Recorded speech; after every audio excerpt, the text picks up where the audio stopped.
Good morning, everybody. Matt Modi here to give you my favorite NBA player prop picks today. We're talking Friday, February 7th. Happy Friday, everybody. I'm going to have 4 NBA player prop picks for you guys to lock in, including 2 juicy ladder climbs as well. Now, I say that the splash zone is back. I say it's a good morning. The reality is it's a pretty bad morning after how last night went. Just a brutal night last night. Some bad luck, some just bad reads is really what it came down to. We cashed out Kristaps Porzingis over his first quarter point prop. That was the first bet of the day. That cashed. Everything else lost. I had a late add Derek White over 19.5 points plus assists. He had 10 at the end of the first quarter, 15 at halftime, ended with 16. Didn't really even come close. We got hooked on Norman Powell over 22.5 points as he ended with 22. We got hooked on Amen Thompson assist as he ended with 5 on an over-under of 5.5. And then we lost Austin Reeves assists. We lost Jackson Hayes. Just a really, really brutal night. Unfortunately, these things happen. And when you play a heavier volume like I played yesterday, you have to accept the consequences. And that's kind of what we're dealing with today. The consequences of our actions, of my actions, really, I should say. Good news is today brings a new day. Again, 4 player props for you guys to lock in, 2 ladder climbs. We were down a little bit over 4 units yesterday. That now brings our profit on the year down. We are up about 19 units on the year. I know I said down, up, but our total profit on the year is 19 units, down from 23, obviously, what it was heading into last night.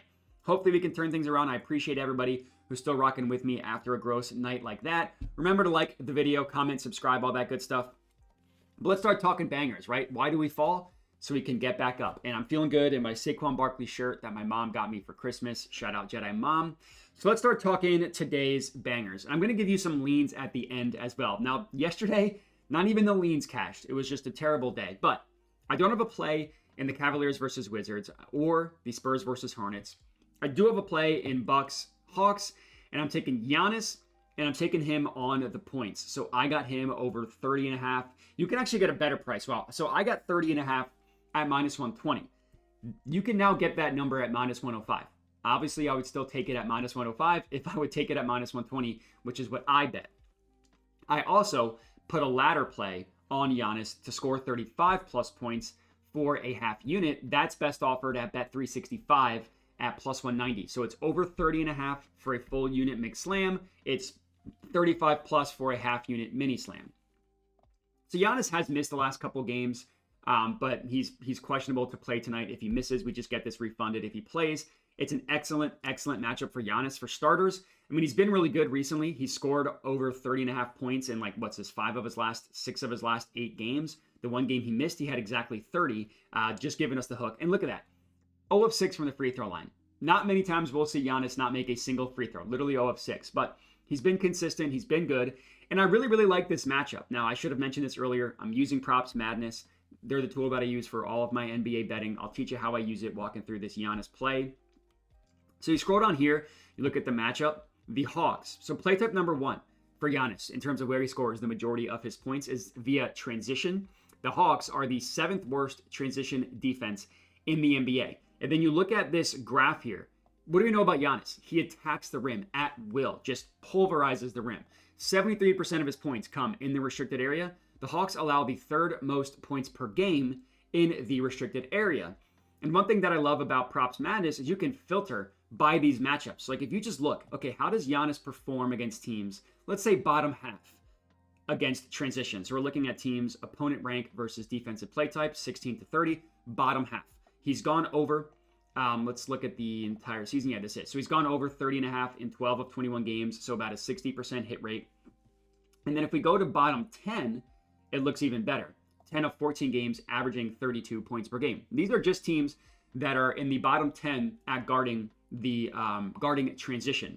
We can do the same thing for teams guarding the restricted area. Like let's look at how he performs against teams that are in the bottom 10 guarding the restricted area. 12 of 20 games, averaging about 31 points per game. And he's been really good recently. Again, he cashed it in 4 straight games before missing it with exactly 30. And in that game, he went 0 of 6 from the free throw line. Now, he did make 2 3-pointers, but still, 0 of 6 from the free throw line is brutal. In terms of his performance against the Hawks, he's played them twice this year, 31, 32 points. So he didn't quite hit the 35-plus point ladder, but he did go over the 30.5 in both of those games, which is why I put a full unit on that. instead of just taking the ladder play, which I will sometimes do. I like combining the two. So this is our first play, Giannis and his assist prop ladder. Next up, we have a play in this 76ers versus Pistons game, and we're going with Joel Embiid, and we're taking him on the first quarter points. Now, the odds on this are a little bit wonky.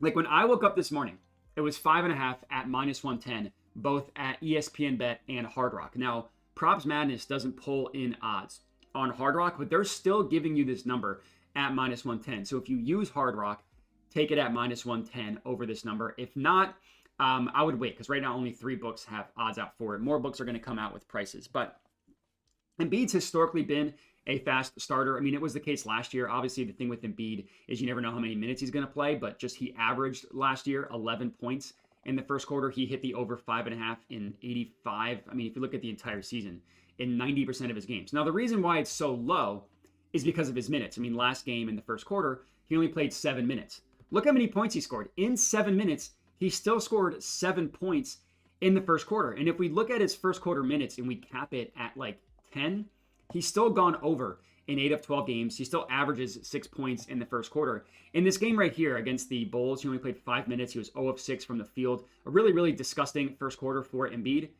He ended that game with 31 points. It was one of his best games of the year. So Embiid, historically been a fast starter. He only played 7 minutes in the first quarter last time, but in this game, but the guess here is that they're going to ramp that up. Like, you know, after playing 5 minutes in this game, he played 10 the first time. His first game of the year, played 7 minutes in the first quarter, played 8 the next time, and then went up to 9. So eventually he did get up to 12, which is what he played in these 2 straight games here. After missing a month and playing 7 minutes in the first quarter, I think that he's going to play at least 8 minutes in this one. And the matchup is really good. I mean, you see a lot of green on the area for Joel Embiid. Now, the Pistons are good at guarding the restricted area, which is where Embiid scores the majority of his points in terms of shot zone. But look at the play types. He loves getting to the line. Obviously, Joel Embiid lives at the free throw line. The Pistons foul at the 8th highest rate in the NBA. He also scores the majority of his points, the second most, I should say, as the pick and roll roll man. 6th most points per game allowed to the pick and roll roll man. Now, they're good at guarding the post up, but they're not great at guarding the ISO, and Joel will do that at the elbow. He'll ISO. And if you look at his history against the Pistons, now he hasn't played them this year. Last year, he went over this number in all 4 games against the Pistons, literally 4 for 4. And one of them he did it playing 9 minutes in the first quarter, scoring 10 first quarter points. So the free throw thing is what really is going to hurt the Pistons, because Jalen Duren is a good player, but one of his biggest issues is fouling. And Embiid just gets this guy 3 fouls in the first quarter, which is why I'm not taking any Duren props. But Joel Embiid, over 5.5 first quarter points. I thought about laddering it up to 10, but right now only ESPN Bet has odds on that, so I wanted to wait and see where more books gave us odds. I don't know what the hell DraftKings is doing. -115 at this price is crazy. But Embiid, over 5.5 first quarter points. Absolutely love it. That is our second play. Third up, our third of 4 picks. We're going to the Heat versus Nets game. And I'm actually going with Jaime Jaquez Jr., and I'm going with 10 plus points. So his main line prop over-under for points is 8.5. I just took that I just pumped it up to 10. So the bet here is Jaime Jaquez Jr., 10 plus points, plus 140 odds at BetMGM. It's been a weird hit or miss season for Jaime Jaquez Jr. He hasn't really stepped up in his second year, like after we saw his rookie year. Couple reasons why I like this play. Number 1, no Jimmy Butler. He's gone. No Josh Richardson. He's gone. Ton of dudes questionable, but none of the guys getting traded are playing yet, right? Like Andrew Wiggins, whoever else they got from the Warriors. None of those guys are playing tonight. So the problem with betting on the Heat is you never know what they're going to do with their rotations. At least for tonight, we know that these guys have to play because there's nobody else that they can put in. So Jaime Jaquez Jr., he averages about 23 minutes on the year. He averages about 26 minutes when Jimmy Butler and Josh Richardson are not playing. And I think he's going to play probably 25 minutes would be my guess in this one. But with these two out of lineup, without Jimmy Butler, without Josh Richardson, he has scored 10 or more points in 11 of 19 games, averaging 11 points per game. Now, we just take these two guys out, and we just say, like, how does he look when he plays 20 minutes, which I think is the absolute floor. Again, I think he's going to play closer to 25, but let's just put it at 20 at the absolute floor. He's gone he scored 10 or more points in 16 of 24 games, averaging 12 points per game. So really it's just a minutes thing for Jaime Jaquez Jr. We look at like his field goal attempts. We want to look at his field goal attempts without Jimmy Butler and without Josh Richardson, who are out for this game. So on the season, he averages 7.7, only a half a field goal attempt more. So it's not like his volume really increases that much. It's really just the minutes. But even if we look at like, okay, when he shoots 8 times, how often does he score 10 points? It's 15 of 21 games. And when he's taken 8 shots, even if we lower this to 7 shots, it's 15 of 24 games. So with these guys out of the lineup, he's going to shoot a little bit more. And the matchup is really, really good. I mean, you look at this matchup against the Brooklyn Nets, play type number 1, spot up. He scores the majority of his points as a spot up shooter. The Nets are the 4th worst spot up defense in the NBA. Next up, he likes to get to the free throw line. The Nets, 9th worst defense in terms of allowing players getting to the line. Transition, the next play type for him is transition. The Nets are the 5th worst transition defense in the entire NBA. Then you look at the shot zone on the court. He scores just under 50% of his points in the restricted area. The Nets allow the 8th most points per game in the restricted area. They don't guard the rim well at all. So it's a really good matchup for Jaime Jaquez Jr. We're expecting increased usage for Jaime Jaquez Jr. with these guys out of the lineup. So I really, really like it. I think we can rely on the minutes. That's our third play. Next up, our 4th and final pick of the video. We're going with Isaiah Collier, and we're going with his assists. Now, if you look at the entire season for Collier, it's the tale of two halves, right? The beginning of the season, he almost never went. Let me give you the odds first. Sorry. So I took over 7.5 at -115. I put a unit on this bad boy. And then I put a half unit on 10 plus assists, which is best offered at plus 240 odds at Bet365. So this is our second ladder play as well. Isaiah Collier on the assist. Now back to the play. So he's only hit it 12 times this year. 11 of those 12 times have been in the year of 2025. And if you look, right now we're looking at his minutes, right? That's what this graph is showing you. What has changed with Isaiah Collier? They realized that this guy is a good player, and they started playing him more minutes. So since his minutes increased about 15 games ago, which is when this hot streak started, it was 15 games ago, January 7th, he averaged about 31 minutes per game, up from his season average of 22.7. So in this stretch, he's gone over 7.5 in 11 of 15 games, and he's gone 10 plus, only 5 of 15, which isn't amazing, but at least the over 7.5 is good. And also keep in mind that this is a plus 240 bet. So yeah, of course, he's not going to hit it the majority of the time. Now, in terms of guys who are out of the lineup, there is no Colin Sexton, there is no Jordan Clarkson. So we go one by one. All right, how does he play when there's no Colin Sexton? It's only been 3 games, but look at this. He's had 10 plus in all 3 games, averaging about 33 minutes per game. So even his average of 31 minutes has gone up a little bit. 10 assists on 13 potential. Now, that's a high conversion rate, asking somebody to get 10 assists, but to get 8 assists on 13 is good to go. 11 assists on 17 potentials, that's perfect. We'll gladly take 17 potential assists, and then 11 assists on 20 potential assists, that's even better. We see these potential assist numbers went up even more. Now let's look, okay, what about how he performs without Jordan Clarkson? So we want to again look at since January 7th, because that is when he started playing more minutes. So since January 7th, he's played 8 games without Jordan Clarkson, has gone over 7.5 in 8. Excuse me, he's played 10 games, has gone over 7.5 in 8 of those 10 games, and has hit 10 plus in 3 of 10, which again isn't amazing, but keep in mind plus 240. So you look at games without both of those guys. It's not that many. It's 10 plus in both, obviously, because he hit 10 plus in both games without Sexton. His potential assists are awesome, an average of 15 without both these guys, an average of 16.7 just without Colin Sexton, and an average of 12, which is, we want a little bit more than 12 without Jordan Clarkson. Granted, 2 of these numbers, they didn't track it for whatever reason. So like you see, there's no number under potential assists. There's no number under potential assists. So we take those 2 games out, average of 14.2, which looks a little bit better. Average, actually 15, which looks a little bit better. So pretty good. Everything's good about Isaiah Collier. Now let's talk about the matchup. 10 of the last 15 point guards have hit their assist prop over against the Suns. The Suns aren't normally an assist team. So if you look at the entire season, they're not going to really look like a team that you want to target point guard assist props, but they've been much worse recently. Again, 10 of the last 15. And look at some of these games. I mean, they played 2 games against the Blazers. In both of those games, literally back-to-back, not nights, but back-to-back matchups against each other, both Simons and Henderson went over their assist prop in both games. That's crazy. In a game against the Warriors, Buddy Hield's not a point guard, but he is a guard. He hit his assist prop over, as did Schroeder. Curry went under, but these 2 guys went over. Against the Timberwolves, both Conley and Edwards hit their assist prop over. Harden had 10 against them. Jordan Poole, of all people, had 10 against them. It's been a really good matchup for guard assist props. Now, Collier has played the Suns, and he's hit the over 7.5 in one of them. But you got to look at the minutes here, right? He only played 15 minutes in this game, 12 minutes in this game. You take those 2 games out because he's going to play probably 30 minutes. And it's 8 assists on, again, they don't track potential assists, which is annoying. Or I should say, this game, and this isn't Props Madness's fault. The NBA, for whatever reason, doesn't have potential assist numbers in this game.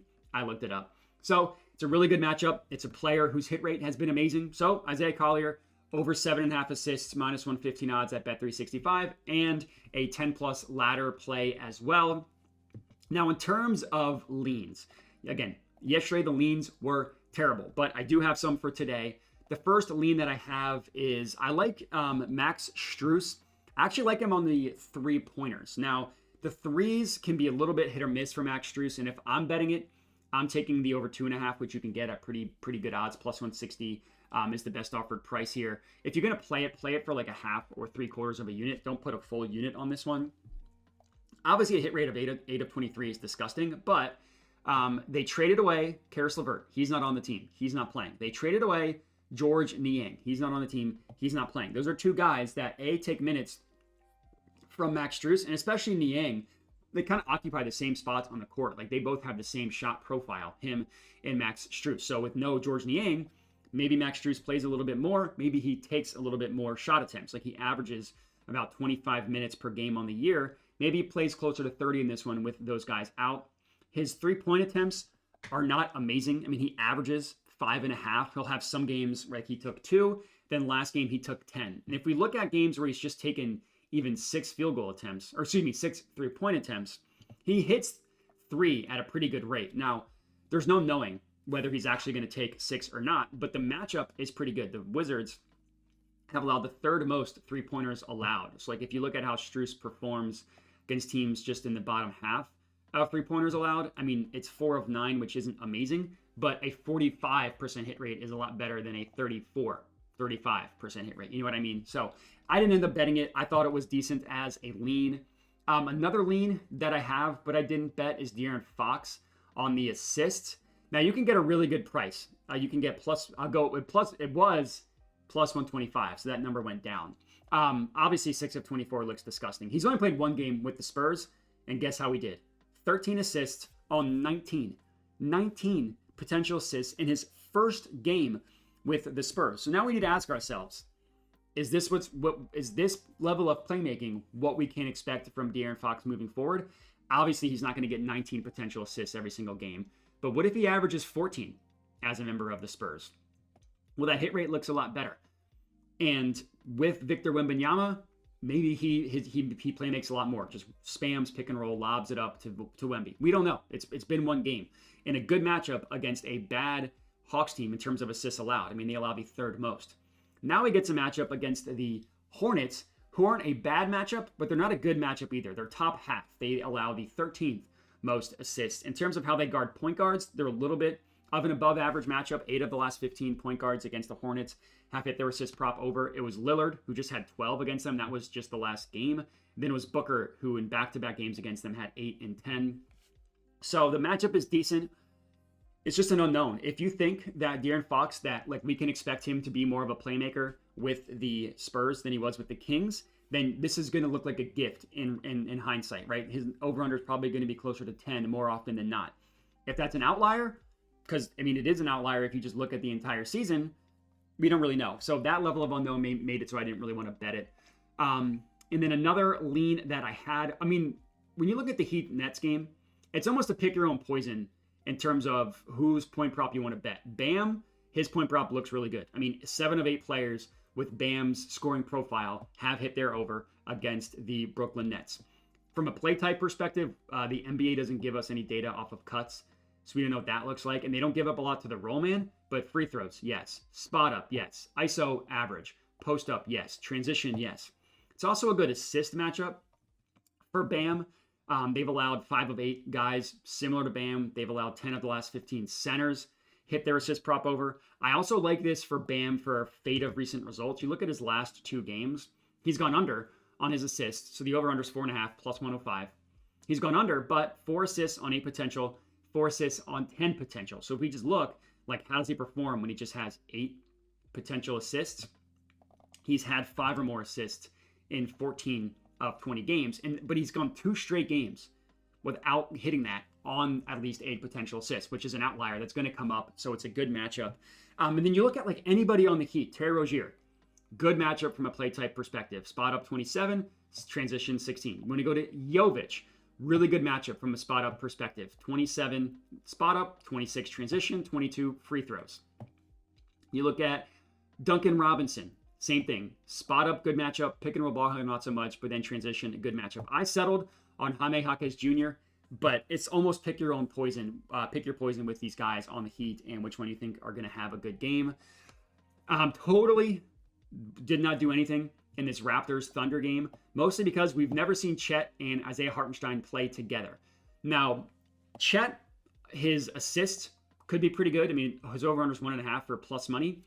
How's he going to look with Isaiah Hartenstein? Is he going to stretch the floor more? You can get plus 180 odds for him to make 2 3-pointers. If he stretches the floor more, this is going to look like a gift. We just don't know, and because of that unknown, I didn't bet it. And then this Jazz-Suns game, Booker has a good matchup for assists. We just don't know who's going to play. As of right now, both Durant and Beal are questionable. So like if those guys both miss, his assists look a little bit better, and you'd want to go with the points.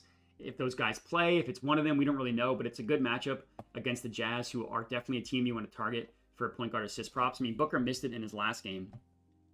But you look at his head-to-head against the Jazz this year, it's 10 potential assists, 8 on 13, and then 4 in a game they didn't track the potential assist number. Also in this game, Keontae George has a good points matchup. You look at the play type, the Suns allow the 4th most points per game to pick and roll ball handlers, and you look at how Keontae has performed without Colin Sexton. He's gone over his number in all 3, actually scored 20 plus in all 3 as well.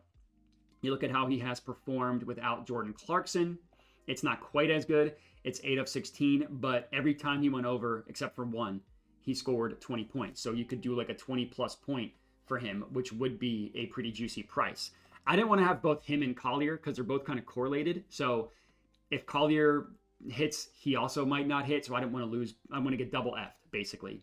And then Walker Kessler on the double-double is always a good bet. The odds aren't that great. It's like minus 105, minus 110. And the matchup isn't incredible for Walker Kessler. I mean, his points, especially with Markkanen and John Collins, his hit rate goes to like he's only scored 10 points in less than half of his games with those 2 guys. He's missed it in 3 straight games with those 2 guys as well. And the rebounds is not great of a matchup against the Suns because they take a ton of jump shots. So that's why I didn't end up playing the Walker Kessler double-double. So it's 4 official bangers for you guys, along with a couple leans as well. Real quick, we'll recap the official bets. It's Giannis over 30.5 points for a 1-unit banger. Mixed slam, I should say. That's what I call them. And then it's Giannis also a ladder up to 35 plus points. Joel Embiid over 5.5 first quarter points. Jaime Jaquez Jr. 10 plus points. Isaiah Collier over 7.5 assists and also a 10 plus assist ladder. 4 bangers, 2 ladders for you guys to climb tonight. Let's hope we can bounce back after yesterday's just brutal night. Appreciate everybody for watching. Make sure to like the video, comment, subscribe. Check out the links in the description of the video if you want to support the channel. Link to Props Madness. I also have a link to my Dub Club where I send all my bets out for only $5 a month. I appreciate everybody for watching. Everybody bet responsibly and have a good one.